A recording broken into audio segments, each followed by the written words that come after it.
जय हिंद। 2024 में लोकसभा चुनाव होने उससे पहले आरएसएस के मुखपत्र ऑर्गेनाइजर ने लिख करके भारत में बवाल मचा दिया है। अब सवाल ये उठता है कि क्या 2024 में मोदी नहीं अपनी हार से डरा हुआ है आरएसएस?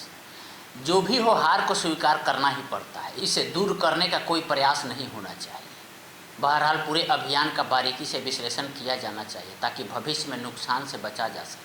जनसंघ दिनों के सिद्धांतकार पंडित दीनदयाल उपाध्याय के इस कथन के साथ संघ के मुखपत्र कहे जाने वाले द ऑर्गेनाइजर के कर्नाटक चुनाव परिणाम की समीक्षा करते हुए वह संपादकीय छापा है, जिसकी काफ़ी चर्चा है। कर्नाटक परिणाम यानी आत्मनिरीक्षण का अवसर शीर्षक से छपे प्रफुल्ल केतकर के इस लेख में कुछ ऐसा है कि जिसमें 2024 में बीजेपी की सफलता को लेकर आशंका के तौर पर देखा जा रहा है, लेकिन वास्तव में यह आरएसएस की आशंकाओं की गठरी है, जिसके भरे चौराहे खुल जाने का खतरा मंडरा रहा है।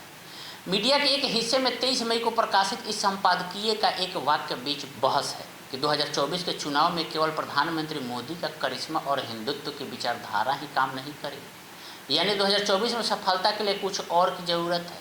यह कुछ और क्या है, इसके बारे में लेख खामोश है, लेकिन यह लेख जिन बातों को लेकर मुखर है वह इस बात की पोल खोल रहा है कि कांग्रेस को कर्नाटक में मिली सफलता और आर्थिक सामाजिक न्याय के प्रश्न को विपक्षी दलों की एकता की धुरी बनता देख संघ परेशान है। वह अच्छी तरह जानता है कि अगर यह राह आगे बढ़ी तो 2025 में उसकी स्थापना 100 साला जश्न फीका पड़ सकता है। हेडगेवार के बाद आरएसएस की कमान संभालने वाले गोलवलकर ने जनसंघ की स्थापना के समय कहा था कि यह गाजर की पूंगी है, बजी तो बजी वरना खा जाएंगे। इसमें शक नहीं कि जनसंघ आरएसएस के लिए पूरी तरह पूंगी ही रहा, जिसे वह चाहे जैसा बजता रहा। लेकिन मोदी काल में इस पूंगी का आकार इतना विशाल हो गया कि बजाने के लिए आरएसएस का मुंह छोटा नज़र आने लगा। प्रधानमंत्री बनने के बाद नरेंद्र मोदी ने संगठन की जगह जिस तरीके से खुद को केंद्र में स्थापित किया, उसने भी आरएसएस के महत्व को जनमानस की नज़र में कमज़ोर किया। यह देखना दिलचस्प है कि हिंदुत्व पर सवारी करके ही नरेंद्र मोदी ने यह सफलता पाई है, लेकिन जनसंघ की नज़र में ये दोनों आगे की सफलता के लिए नाकाफ़ी हो चले।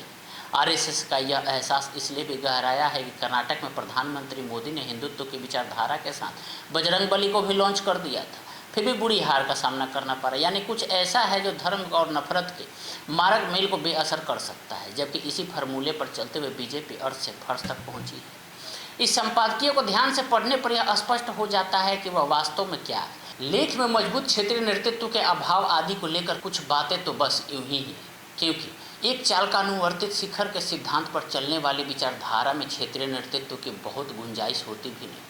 असल बात उसका यह कहना है कि कर्नाटक में कांग्रेस की जीत के पीछे जाति आधारित गोलबंदी और मुस्लिमों और ईसाइयों का खुला समर्थन था, जो परेशान करने वाला है। यह कर्नाटक में मिली हार को न पचा पाने का ही नतीजा है कि लेख मतदाताओं के वोटिंग बिहेवियर पर भी सवाल उठाने की बात करता है। हैरानी की बात तो ये है कि उत्तर तथा दक्षिण में वोटिंग पैटर्न में फर्क को राष्ट्रीय एकता के लिए खतरनाक मान रहा है। वैसे अगर मुस्लिम और ईसाई बीजेपी के खिलाफ वोट देते हैं और कांग्रेस का समर्थन कर रहे हैं तो यह आरएसएस बीजेपी की अल्पसंख्यक विरोधी नीति और सेक्युलर संविधान के प्रति कांग्रेस की प्रतिबद्धता का स्वाभाविक परिणाम है।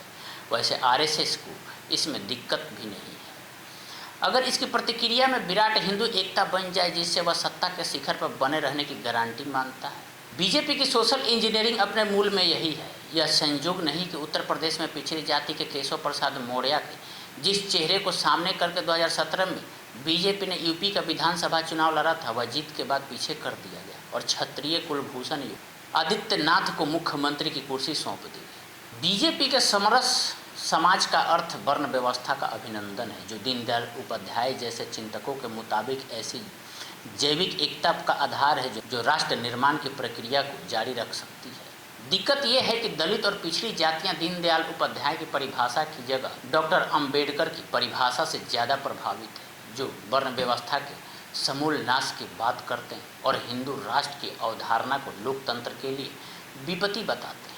इस लेख में कर्नाटक की जीत के क्षेत्रवाद के उभार को चिन्हित करते हुए प्रांतों के भाषावार गठन के खिलाफ डॉक्टर अंबेडकर की चेतावनी की ओर याद दिलाई गई है, लेकिन हिंदू राष्ट्र या जाति व्यवस्था को लेकर बाबा साहेब के विचारों की याद दिलाने की हिम्मत नहीं की गई है।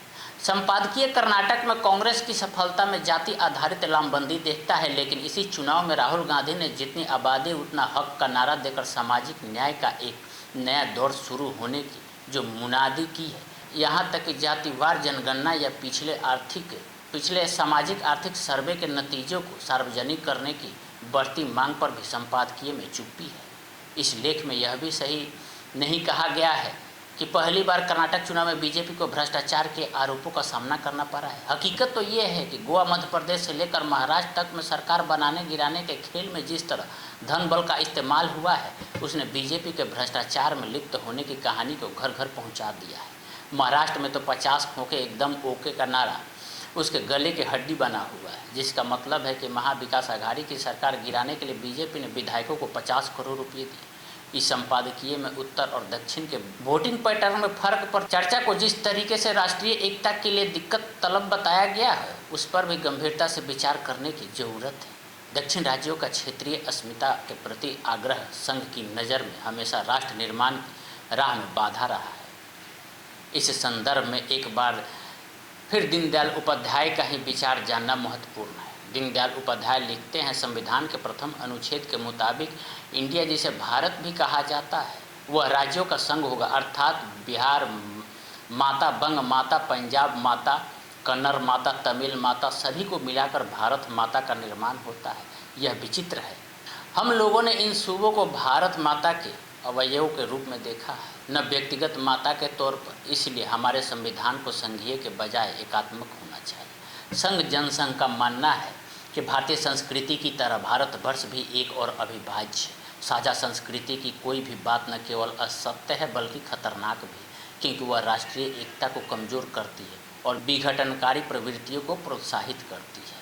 जनसंघ प्रिंसिपल एंड पॉलिसी जनवरी 25, 1965 पेज 10 समझा जा सकता है कि कुछ दिन पहले राहुल गांधी की ओर से भारत को राज्यों का संघ कहे जाने पर बीजेपी के तमाम नेता क्यों नाराज हो उठे थे, जबकि यह संविधान का पहला वाक्य है। संघ समझ रहा है कि कांग्रेस की सफलता में संविधान और आइडिया ऑफ इंडिया की जीत छिपी है, जिसे वह इतने दिन से बेगानी बनाने में जुटा है। कर्नाटक ने बता दिया कि 2024 का लोकसभा चुनाव जबरदस्त मुकाबले वाला होगा और संघ को केवल हिंदुत्व और मोदी नहीं, कुछ और चाहिए। यह कुछ और दरअसल भारत को अधिक नफरत और हिंसा में ढकेलने की मांग ही है, ताकि उत्तर से दक्षिण तक एक ढंग के शोले भर एकात्मक का अर्थ शायद यही है। संघ जानता है कि अगर भारत के लोगों से ने राहुल गांधी के मुताबिक नफरत के बाजार में मोहब्बत की दुकान खोल ली तो फिर उनकी दुकान बंद होते देर नहीं लगेगी। अगर ये आरएसएस से जुड़ी वीडियो आपको अच्छी लगी है तो आप हमारे चैनल को सब्सक्राइब कर लें, ज़्यादा से ज़्यादा लाइक, शेयर और कमेंट करें। बहुत बहुत धन्यवाद।